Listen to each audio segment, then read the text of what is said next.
오늘 말씀의 제목이 세상을 이기는 힘입니다. 자, 제목이 뭐라고요? 네, 세상을 이기는 힘.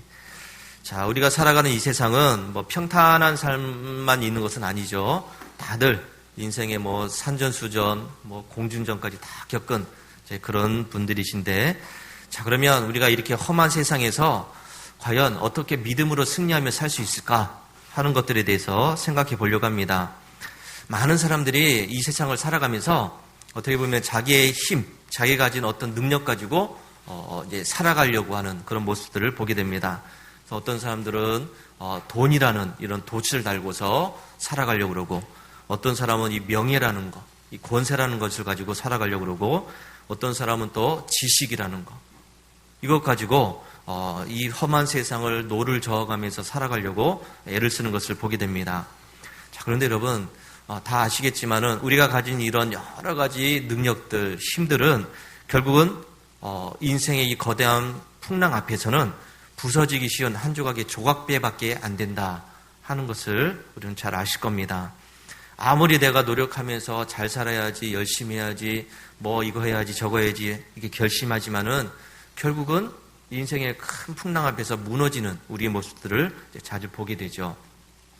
자, 그렇다면 이렇게 세상은 험하고 우리를 자꾸 위협하고 무너뜨리고 넘어뜨리려고 하는데, 우리는 과연 그 파도에 휩쓸려 가지고 그냥 아무것도 못한 채 그런 게 이리저리 휩쓸려서 그냥 살아야 될까 하는 것이죠. 근데 그거는 또 아니죠. 오늘 성경 말씀에서 우리에게 분명히 이야기합니다. 하나님께로부터 난 자마다 세상을 이기느니라. 하나님께로부터 난 자마다 이긴다고 말씀합니다.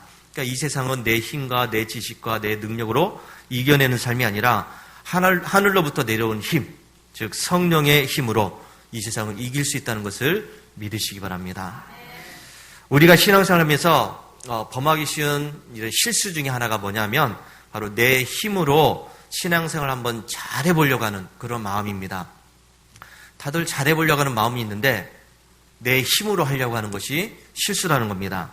내가 열심히 해가지고 사람들에게 인정도 받고, 또 내가 열심히 해서 하나님을 좀 기쁘게 해드려야지 하는 그런 마음을 갖는 것은 물론 나쁜 것은 아닌데 그게 또 가장 큰 실수가 된다는 것이죠. 여러분, 신앙생활은 결론적으로는 내 힘으로 하는 것이 아니라는 것을 분명하게 기억하시기 바랍니다. 영국의 침례교회의 목사님이고 또 설계의 황태자라고 하는 별명을 가진 분이 있습니다. 그분이 바로 찰스 스펄전이라고 하는 이제 목사님이신데, 이 목사님이 이런 말을 했습니다. 성령 없는 결단은 모래 위에 집과 같다. 그러니까 성령이 없으면 모래 위에 집을 짓는 것과 같다라고 이야기했습니다. 모래 위에 집을 짓는다는 것이 어떤 의미인지는 잘 알고 계시잖아요. 모래 위에 짓는 집은 오래 가지 못합니다. 성경 말씀대로 비가 오고 바람이 불고 창수가 났을 때 금방 무너진다, 이렇게 말씀을 하고 있습니다. 성령님의 도움 없이 내 힘으로 신앙생활 한번 잘해봐야지, 열심히 해봐야지 이렇게 아무리 결단을 하고 노력을 해도 결국 그것은 모래 위에 집을 짓는 것 같은 그런 헛된 일이라는 것을 말씀을 하고 있습니다. 그래서 우리는 이 신앙생활이라고 하는 것은 내 힘이 아니라 성령님의 역사와 성령님의 도우심으로 해야 된다는 것을 분명하게 기억하시기 바랍니다.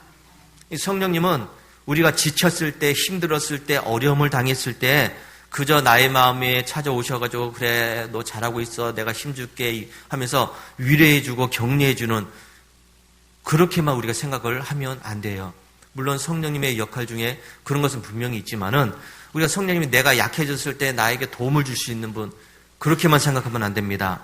성령님은 우리 안에서 우리가 함께 죄와 사망의 법을 어떻게 보면 깨트리시는, 용감하게 싸워주시는 그런 강력한 전사와도 같은 모습이라는 것도 기억을 해야 됩니다.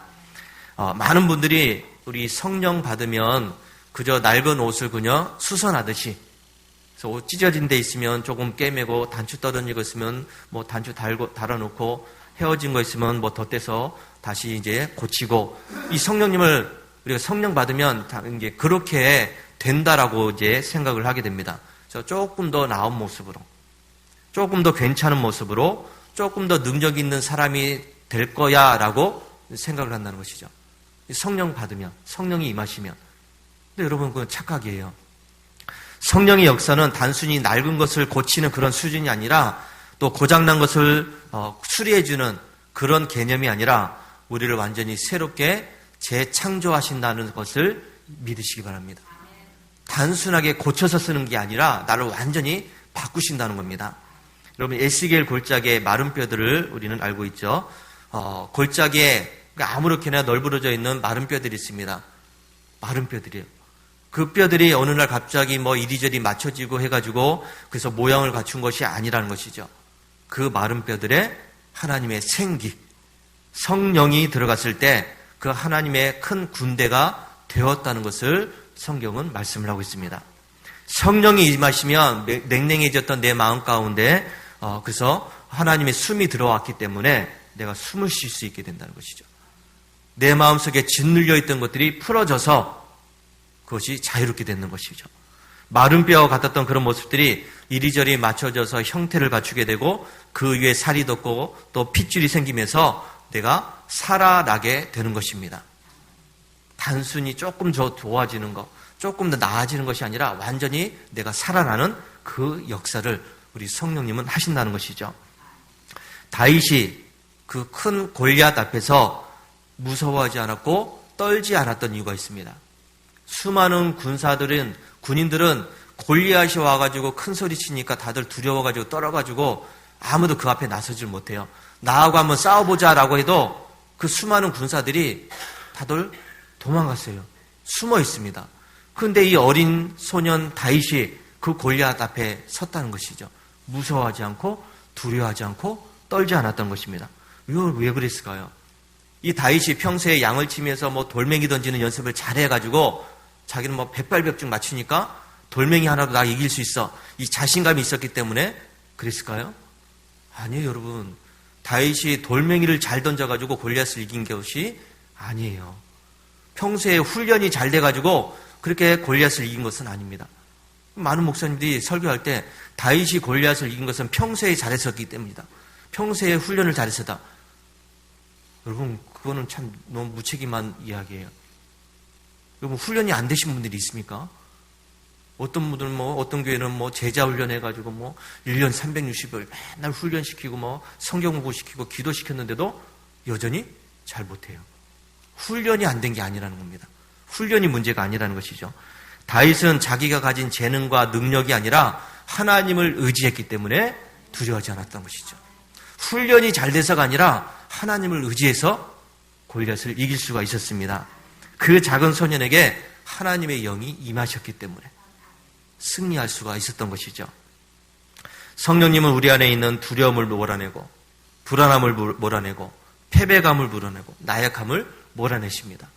내가 가지고 있었던 그런 우울한 모습들, 여러 가지 슬픈 감정들, 자신감이 없었던 그런 모든 것들을 성령님은 몰아내십니다. 성령님이 내 마음 가운데 임하시며 그래서 내가 근거 없는 자신감이 생겨요. 할 수 있다는 믿음이 생기고 마음이 생기고 해보자는 그런 마음이 생기고 여러분, 아무것도 없는 사람들이 아무것도 할 수 없는 사람들이 왜 자신감 있게 앞장서 가지고 할 수 있느냐? 다른 게 아니에요. 성령님 그 마음 가운데서 역사하시기 때문이죠. 나로 하여금 어떤 상황 속에서도 세상을 이길 수 있는 하나님의 용사로 다시 태어나게 하는 것이 바로 성령님의 역사라는 것을 기억하시기 바랍니다. 자, 그렇다면 그럼 내 안에 성령님이 계시는지 안 계시는지, 성령 충만한지 아닌지를 내가 어떻게 알 수 있을까요? 그럼 어떻게 알 수 있습니까? 여러분 성령 충만하십니까? 그럼 대부분이 글쎄요, 아닌 것 같은데요, 그래요. 그러면 성령 충만의 개념을 모르면서 그냥 성령 받으라, 성령 충만하라 그러니까 성령 충만이 뭔지도 모르는데 그냥 받으라 그러니까 또 어떤 사람 받는 거 보니까 난리가 났거든요. 그렇게 해야 성령 충만 받는 거구나. 우리 그렇게 생각을 하게 되는데 여러분 다 잘못된 거예요. 잘못됐습니다. 우리가 착각하는 것 중에 하나가 뭐냐면 성령 받으면 갑자기 기도를 잘하게 된다고 생각해요. 성령 충만 받으면. 그래서 못하던 방언도 하게 되고 금식 기도도 하게 되고 철학 기도도 하게 되고 어떤 때는 능력이 생겨가지고 기도하면 병자들이 고침받기도 하고 내가 또 환상을 보기도 하고 쓰러지고 엎어지면서 신비한 체험을 하게 되어야 그게 성령 충만이라고 생각을 합니다. 아니에요, 여러분. 이런 것들은 물론 성령 충만의 하나의 역사이기도 하지만은 자칫 잘못하면 그것이 사탄의 역사인 것도 알아야 된다는 것이죠. 성령 충만은 더 열심히 더 능력 있게 신앙생활을 하게 만들지만은 한편으로는 사탄도 우리로 하여금 그렇게 보여지게 만들기도 한다는 것. 이거 잘 분별해야 됩니다. 성령 충만의 역사인지 사탄의 역사인지를 잘 분별을 못해요. 그냥 막 무조건 열심히 하면 뜨겁게 기도하기만 하면 그게 성령 충만이라고 생각하는데 아니에요. 그 안에 사탄의 역사도 있다는 것도 우리가 알아야 됩니다. 그러니까 여러분 누가 기도하면 야, 저 사람이 기도해 주니까 뭐 미래도 예언해 주고 어떻게 살아야 될지 가르쳐 주기도 하고 기도 병도 낫기도 하고 야, 저 사람 앞에 가면 엄청난 능력이 가니까 야, 우리 기도 한번 받으러 가자. 야, 이거 조심해야 될 문제죠. 많은 성도들이 신비한 능력 체험을 성령 충만이라고 생각합니다. 근데 그거 아니에요. 신비한 능력 체험이 성령 충만이 아니라는 것이죠. 신비한 능력 체험은 사탄도 능히 할 수 있는 그런 일이에요. 속이는 것입니다. 오늘날 많은 성도들이 여기에 빠져 있습니다. 오늘날 우리 성도님들이 많이 빠져 있어요. 그래서 어떤 답답한 문제가 생기고 또 불안하고 잘 풀리지 않는 그런 일들이 생기면 어디 능력 있는 사람 찾아서 기도 한번 받아보자 이렇게 생각해요. 기도 한번 받으러 가자. 어떤 또 기도원에 가니까 어떤 기도원 원장님이 기도 잘해준다고 하더라. 뭘 해야 될지 가르쳐 준다기도 하고 그야말로 무당을 찾듯이 그렇게 이제 기도 받으러 갈 생각을 하는 것을 보게 됩니다. 이게 대단히 위험한 신앙이에요. 어디 기도 받으러 갈 생각하지 말고요. 내가 스스로 하나님께 엎드려서 기도하고 말씀 읽고 찬송하게 되면 하나님께서 그 아이의 앞길을 인도하시고 가르치시고 주관하신다는 것을 믿으시기 바랍니다. 이게 성령 충만이에요. 어디 신령한 사람 찾아가면서 신령한 무당 찾듯이 신령한 능력 있는 사람 찾아가지고 기도 한번 해주세요. 이렇게 하거든요. 잘못된 그런 영성으로 흐르게 됩니다. 로마서 8장 26절 이와 같이 성령도 우리의 연약함을 도우시나니 하나님 우리의 연약함 아십니다. 그래서 우리가 마땅히 기도할 바를 알지 못하니까 그래서 내 안에서 계신 성령님께서 말할 수 없는 탄식으로 우리를 위해서 친히 간구해 주신다고 그럽니다. 내가 기도 못하니까 내 안에 계신 성령님께서 대신 기도해 주신다고 그래요. 그러니까 어떻게 해요? 내가 기도의 자리에 앉아야 되죠. 그래야 기도가 되는 거죠. 근데 자기는 기도 안 하면서 어디 찾으러 다녀요. 자꾸 누구 찾으러 다니고 기도 받으러 갈 생각하고 요한복음 14장 26절 보혜사 곧 아버지께서 내 이름으로 보내실 성령 그가 너에게 모든 것을 가르치고 누가 가르칩니까? 성령님이 가르치십니다. 기도 잘하는 누가 가르쳐주는 것이 아니라 성령님이 가르쳐주시는 겁니다. 내가 너에게 말한 모든 것을 생각나게 하시리라. 요한복음 16장 13절 진리의 성령이 오시면 그가 너희를 모든 진리 가운데로 인도하시리니 그가 스스로 말하지 않고 오직 듣는 것을 말하시며 장래 일을 너희에게 알리시리라. 누가 알려주십니까? 성령님이 알려줘요. 어디 기도 잘하는 분이 알려주는 것이 아니라 성령님이 알려주세요. 그러니까 내가 성령 받아가지고 내 안에 계신 성령님을 의지하면서 내가 기도해야 되는데 나는 기도 안 하면서 자꾸 어디 갈릴 생각을 하니까 이게 잘못된 신앙이 될 수밖에 없다는 것이죠. 우리가 성령 충만한지 아닌지를 알 수 있는 가장 큰 변화가 뭐냐면 방언 잘해야 성령 충만이 아니에요. 기도 오래 해야 그게 성령 충만이 아니라는 것이죠. 신비한 능력 체험을 잘해야 그게 성령 충만이 아니라 가장 본질적인 것은 내가 보는 눈이 달라지는 겁니다. 성령 충만하면 내가 바라보는 것이 달라져요. 세상 사람들은 눈에 보여지는 그 화려함을 바라보게 되고 당장에 성공할 것을 바라보게 되고 남들의 평가를 바라봅니다. 누가 잘 해주면 잘하는 것 같아요. 누가 또 잘못하면 내가 좀 마음에 좀 그렇죠. 우리가 이제 성령 충만하지 못한 그런 것을 바라보는데 성령 충만한 사람은 눈에 보이지 않는 하나님의 나라를 바라본다는 것이죠. 그래서 성령은 내가 생각하고 있는 가치관들을 완전히 뒤집어 놓아서 하나님의 가치관을 갖게 만들어요. 그래서 세상은 어려움을 당했을 때, 힘든 일을 당했을 때, 이건 어떻게 이렇게 재수없는 일이 생겼을까, 하면서 있어서는 안 된 일이라고 하지만은 성령의 사람은 그런 일이 당했을 때 그것을 하나님의 연단이라고 생각을 합니다. 재수없는 일이 아니라 하나님의 연단이라고 생각해요. 세상 사람들은 실패하게 되면 그 끝났다고 생각해요. 더 이상 할 수 없다고 생각합니다. 그런데 성령의 사람은 그것을 끝이 아니라 새로운 시작이라고 생각을 한다는 것이죠. 바라보는 눈을 다르게 만듭니다. 사도 바울을 보세요. 그가 열심히 복음을 전하다가 붙잡혔습니다. 이유도 없이 붙잡혔어요. 잘못한 것도 없이. 이유도 없이 가서 매를 맞습니다. 신나게 매를 맞고 두 손 두 발이 다 묶여가지고 그 차가운 감옥에, 어두운 감옥에 그냥 갇혀버리고 말았어요. 어느 누구 도와주지 않습니다. 여러분, 세상적인 눈으로 보면 이 바울 정말로 문제가 있는 것 아닙니까? 정말 재수없는 일이고 있어서는 안 된 일을 겪고 있습니다. 이유도 없이 지금 어려움을 당했습니다. 보통 이런 일을 당하면 좀 분명히 좌절하게 되고요. 낙심하게 되고 실망하게 돼요. 하나님, 내가 이렇게 열심히 했는데 왜 나에게 이런 일이 일어납니까? 왜 내가 이렇게 뭘 잘못했기 때문에 내가 이 감옥에 갇혀야 되고 매를 맞아야 되고 이유도 없이 이렇게 고통을 당해야 됩니까? 하면서 막 원망하고 불평을 하기 마련이죠. 믿음에 큰 위기가 생긴다는 것이죠. 그런데 여러분, 성령의 사람 바울은 어떻게 했습니까? 바울이 그 차가운 감옥 안에서 매를 맞고 밥도 아마 못 먹었겠죠. 그 배고픔 속에서, 굶주림 속에서, 그 어두운 그 감옥 속에서 두 손 두 발이 다 묶인 상황 속에서 원망을 했습니까? 불평을 했습니까? 아니죠. 그는 하나님 앞에 엎드려서 기도하고 찬송했다고 말씀합니다. 성령의 사람이에요. 매를 맞아서 여기저기 아프고 쓰라렸고 배고프고 굶주리고 또 힘든 그런 상황이었는데 그 고통 속에서 쇠사슬에 묶여있는 이 바울이 찬송을 했다는 겁니다.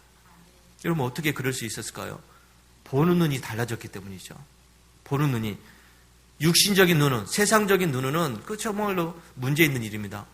정말 재수없는 일이고 있어서는 안 된 일인데 믿음의 눈으로, 성령의 눈으로 바라보니까 그가 묶여있는 이 쇠사슬이 아니에요. 오히려 이 쇠사슬을 통해서 감옥 안에 있는 그 군인들에게 복음을 전할 수 있는 하나의 통로가 된다는 것을 보았다는 것이죠. 이렇게 성령님은 우리에게 영원한 하늘나라의 관점을 갖게 된다는 것을 기억하시기 바랍니다. 잿더미 속에서도 부활의 빛을 보게 만드십니다. 그래서 이 눈이 떼어진 사람들은 세상 풍파에 그냥 일희일비하지 않아요. 흔들리지 않습니다. 상황은 어렵더라도, 상황은 힘들더라도 해석하는 게 달라지죠. 그래서 그것이 곧 승리입니다. 그것이 세상을 이기는 승리예요.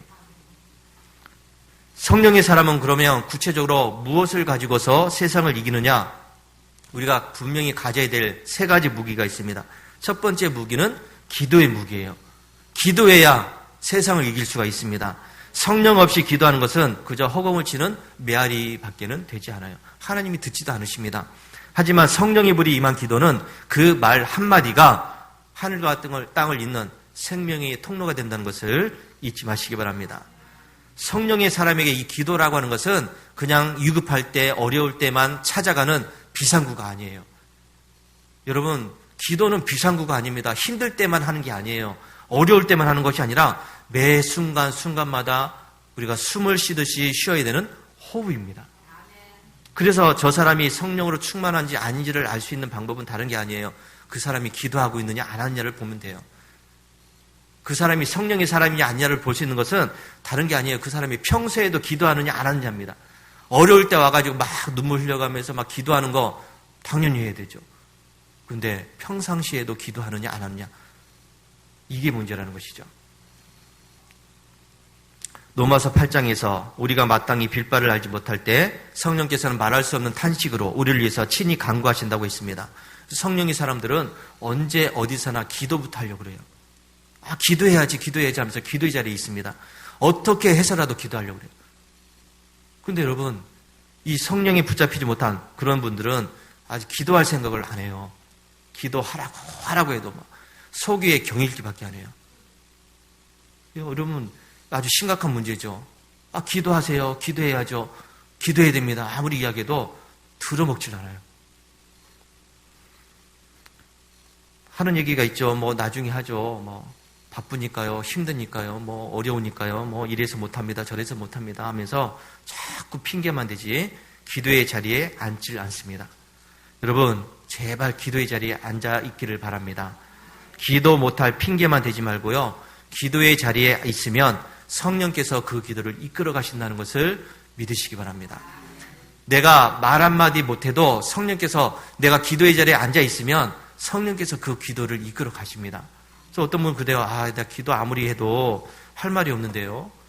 뭐 한마디 몇 마디 하고 나면 할 말이 없어요. 다들 그래요.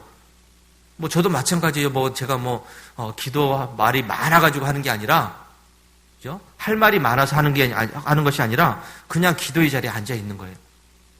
아무 얘기도 없이 그저 찬송하면서 말씀도 읽어가면서 그냥 앉아 있으면 그때마다 성령께서 주시는 말씀이 있다는 것이죠. 그러니까 앉아 있는 거예요. 기도할 말이 없다고 막 금방 자리에 일어나면 계속 기도를 못 하는 겁니다. 그러니까 여러분, 말 한마디 하지 않아도 그냥 기도의 자리에 오래 앉아 있으면 있을수록 기도하게 됩니다. 이게 키포인트예요. 기도할 말이 없어요. 잠깐 앉아 있다가 하나님 안녕하세요. 나 갑니다. 가는 게 아니라 앉아 있으라는 겁니다. 시간을 정해서 1시간을 그냥 앉아 있어요. 1시간을. 그냥 말씀 한 장 읽고 찬송 아는 거 그냥 흥얼거리면서 그냥 앉아 계세요. 막 이러쿵저러쿵 막 얘기할 생각하지 말고 앉아 있으면 됩니다. 그러면 성령님께서 말할 수 없는 탄식으로 나로 하여금 기도하게 하신다는 겁니다. 이게 성령 충만이에요. 다른 게 성령 충만 아니에요. 기도의 자리에 앉아 있는 게 성령 충만입니다. 그러니까 기도를 못하는 게 아니라 안 하는 거예요. 안 하는 거. 오래 앉아 있으면 성령께서 그 마음의 문을 열어주셔서 입을 열어주셔서 기도하게 하는데 문제는 할 말이 없다고 금방 일어나니까 기도가 안 되는 것이죠. 평생 안 되는 겁니다. 기도는 내가 하나님을 설득하는 시간이 아니에요. 내가 아름다운 말을 써가지고 하나님 이거 해야 되는데 막 해가지고 하나님 이해시키는 게 기도가 아니라 내 마음과 내 생각과 내 뜻을 하나님의 계획에 맞추는 것이 기도입니다. 그냥 앉아있으면 돼요. 앉아있으면. 하나님 나 이거 해야 되는데 어떻게 해야 됩니까?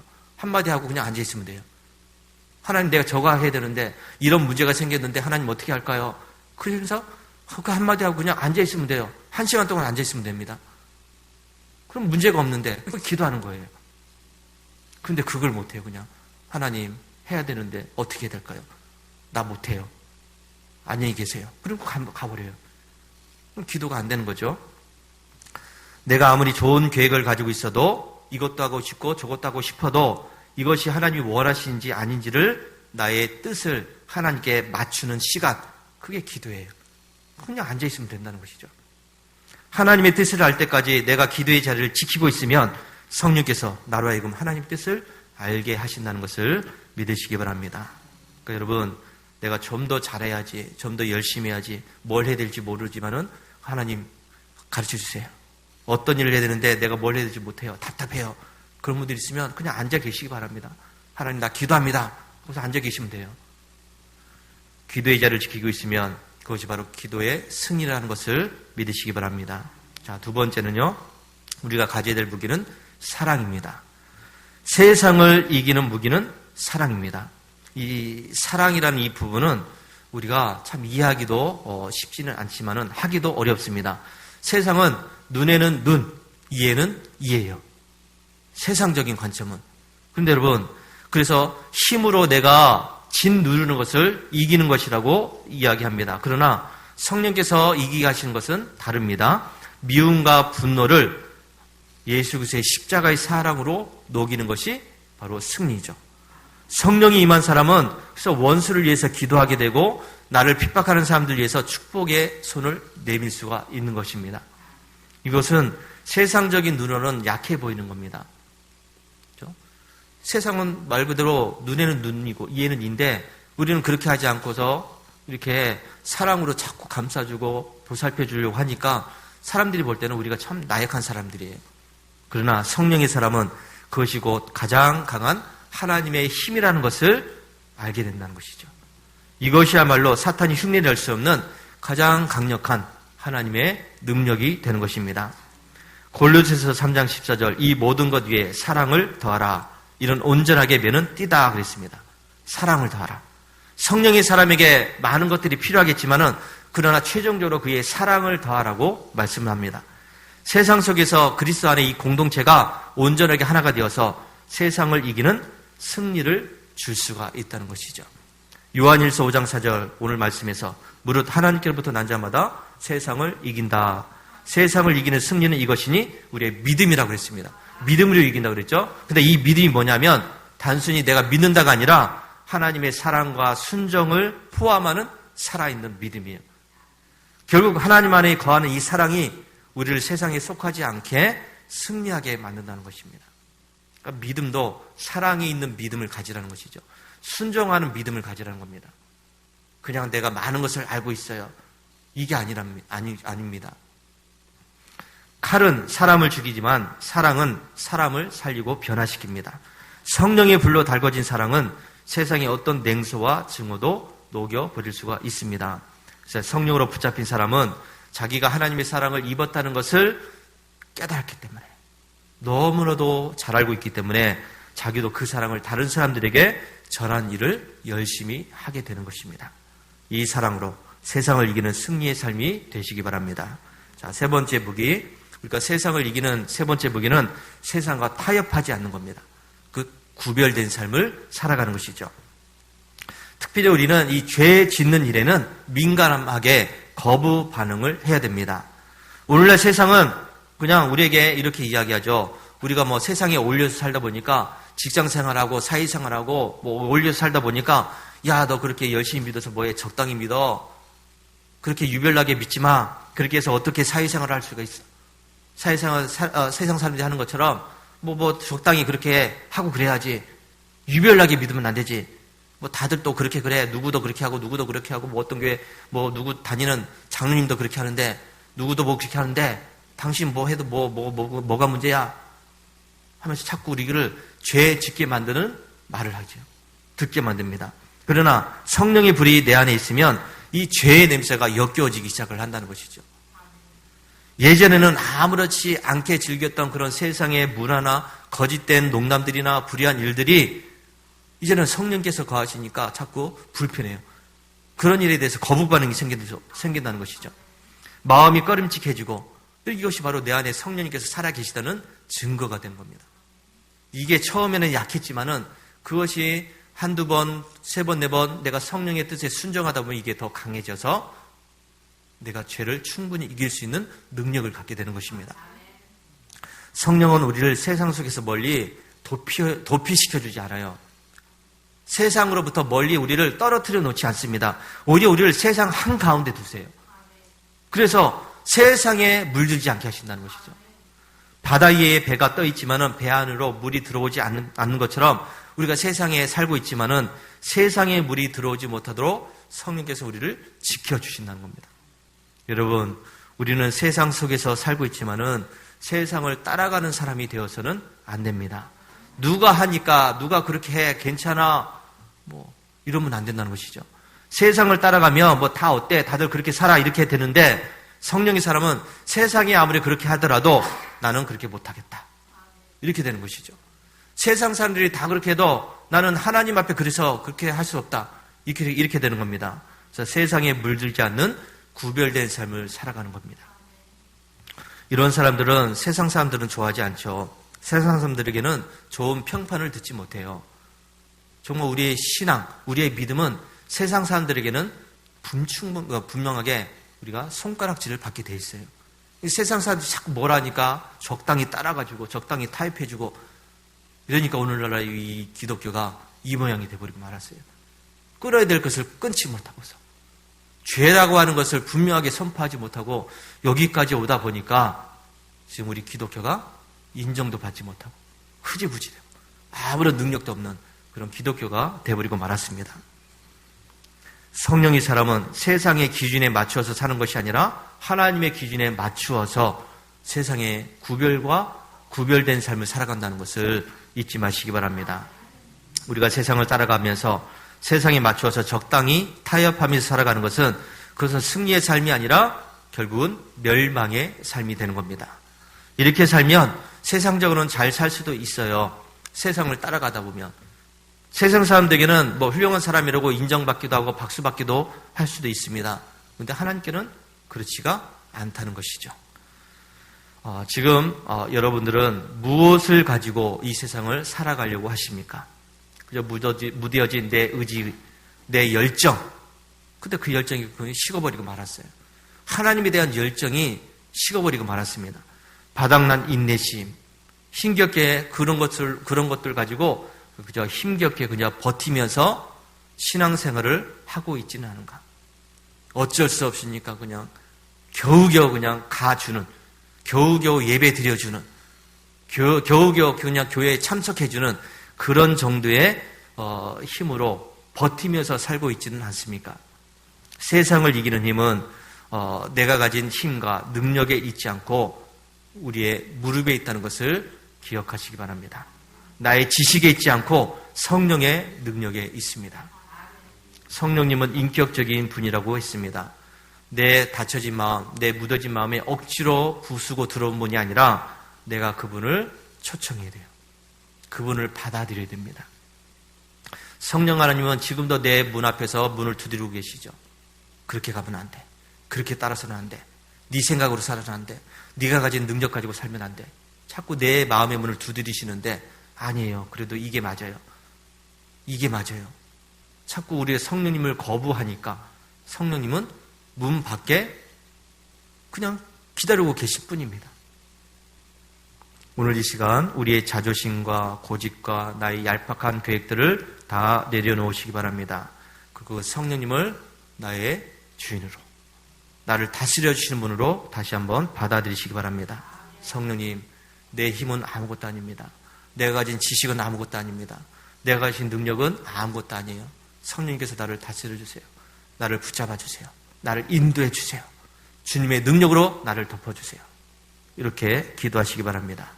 여러분 성령 안에 거하시기 바랍니다.